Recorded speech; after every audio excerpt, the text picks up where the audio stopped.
Sana po, mapatawad ako ng Diyos. At sana po mga kapatid, gayon din po sa inyo, humingi po kami ng tawad kung ano man po yung mga bagay na nagagawa po namin at maging mga bagay na hindi po namin natutupad bilang tungkulin po namin sa inyo. Sana po, mapatawad din po kami mga kapatid.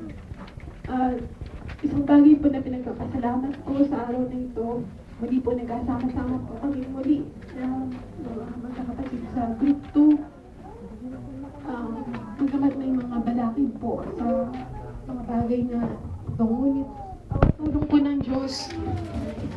Masaya po kaming pag-aalay ng awit para sa ating Diyos. Salamat po sa mga pag-iingat niya, sa pagliligtas niya po sa atin at sa ating po mga mangangaral. Salamat din po sa pag-iingat niya po sa aking mga mahal sa buhay, sa aking mga anak.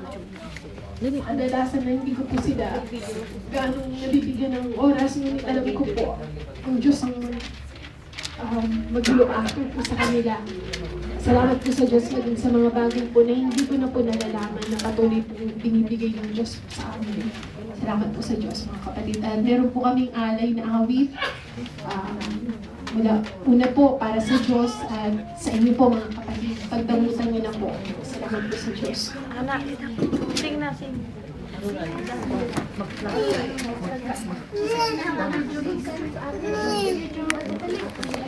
Hindi ka na makatakbo na.